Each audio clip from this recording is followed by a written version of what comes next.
नमस्ते प्यारे बच्चों, सुप्रभात। इसके पहले कक्षा में हम लोग यहाँ तक पढ़े थे, अजमेर शरीफ की दरगाह तक। आज के इस कालांश में हम लोग यहाँ से शुरू करेंगे। इसके बाद हम राजस्थान के हिल स्टेशन माउंट आबू पर पहुँचे। तो माउंट आबू के बारे में पहले बताया गया है कि हिल स्टेशन क्या है, एक पहाड़ी इलाका जो बहुत ही सुंदर है। और माउंट आबू क्या है? माउंट आबू राजस्थान का एक पहाड़ी इलाका है। हमने पूरे एक दिन और एक रात वहाँ बिताई। वहाँ का प्राकृतिक सौंदर्य देखकर हम अभिभूत हो गए। प्राकृतिक सुंदरता और सुहाने मौसम के लिए हमें राजस्थान का स्वर्ग भी कहा जाता है। इसे क्या कहा जाता है? राजस्थान का स्वर्ग भी कहा जाता है, हेवन ऑफ राजस्थान।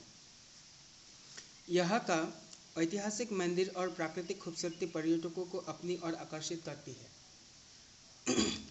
पर्यटन के संदर्भ में राजस्थान का एक और महत्वपूर्ण आकर्षण है जैसलमेर शहर। कौन सा शहर? जैसलमेर। अपनी यात्रा का असली आनंद तो हमने यहाँ उठाया, यानी बहुत ही सुंदर और आकर्षक है। यहाँ हमने देखा कि शहर के सारे प्राचीन भवन पीले भूरे रंग के पत्थरों से बने हैं। तो जैसलमेर के जो भवन है, घर है, वो किस रंग के पत्थरों से बना है? पीले और भूरे रंग के पत्थरों से। इसलिए ये शहर राजस्थान का स्वर्ण शहर भी कहलाता है, गोल्डन सिटी ऑफ राजस्थान। तो गोल्डन सिटी किसे जाना जाता है? गोल्डन सिटी जैसलमेर को जाना जाता है। ये क्षेत्र विशाल थार मरुस्थल का एक बड़ा भाग है। कौन सा मरुस्थल? थार मरुभूमि।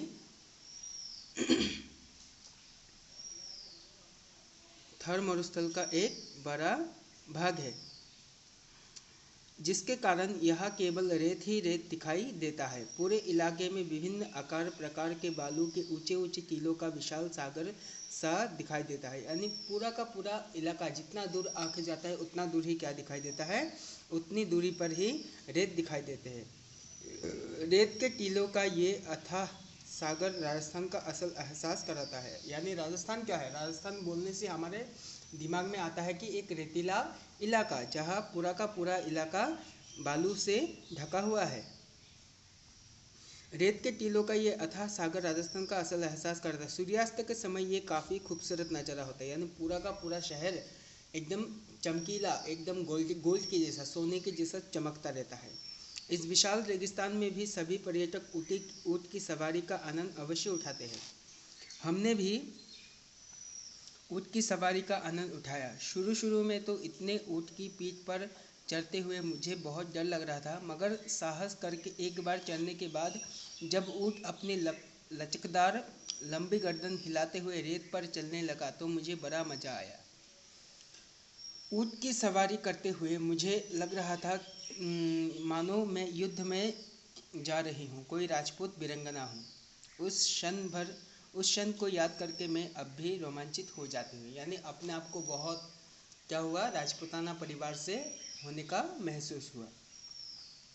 यात्रा में हमें राजस्थान के प्रसिद्ध नृत्य घूमर, जो उत्सवों के अवसर पर महिलाओं द्वारा किया जाता है, यानी घूमर नृत्य देखने को मिला। साथ ही कठपुतली की कला भी देखने को मिली, जिसमें हमें बहुत ही आनंद आया। यानी पुतले बनाकर वहाँ के क्या किया जाता है? घूमर नृत्य किया जाता है। पूरी राजस्थान यात्रा के दौरान हम कई स्थानीय लोगों से मिले और उनसे बातचीत भी की। यहाँ पुरुष का पारंपरिक पहनावा धोती और कुर्ता है। क्या पहनते हैं? धोती और कुर्ता। सिर पर पगड़ी भी बांधी जाती है। महिलाएं लहंगा और ओढ़नी पहनती है। पूरे राज्य में संपर्क भाषा के रूप में हिंदी और राजस्थानी भाषाओं का प्रयोग होता है।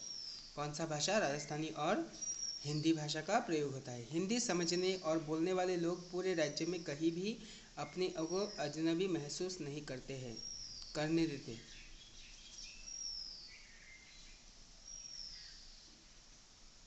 यात्रा के दौरान हमने शाकाहारी स्वादिष्ट भोजन के स्वाद भरपूर आनंद उठाया। वहाँ के लोगों से मिलकर मुझे लगा कि वे काफ़ी मिलनसार और अतिथि परायण होते हैं।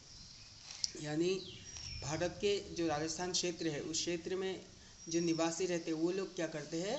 पर्यटकों का बहुत ध्यानपूर्वक ध्यान रखते हैं और उन्हें आदर सत्कार करते हैं।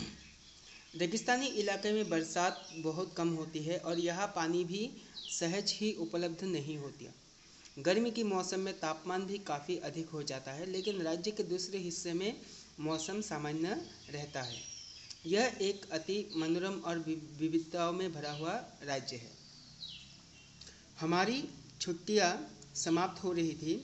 हमें तय समय पर लौटना ज़रूरी था, यानी जितने दिनों का प्रोग्राम किया था उस प्रोग्राम के तहत उन्हें क्या करना था, समय पर लौटना था। मुझे अभी भी लगता है कि राजस्थान में और बहुत कुछ है जो हमने देख नहीं सके। आप लोग भी मौका मिले तो राजस्थान जरूर आइए जाइए। पर्यटन स्थल के रूप में ये एक बहुत ही आकर्षक और देखने लायक जगह है। आलेख को पूरा करने के बाद निकिता ने उसे लिफाफे में भरा। फिर लिफाफे पर स्थानीय हिंदी अखबार के संपादक महोदय का नाम पता लिखकर अपने पिताजी को सौंप दिया। तो आज का कलांश जो पाठ था हमने यहीं पे ख़त्म किया और बाकी प्रश्नोत्तर को बाद में वार्तालाप करेंगे। तो आज के लिए कक्षा यहीं पे समाप्त करते हैं। नमस्ते।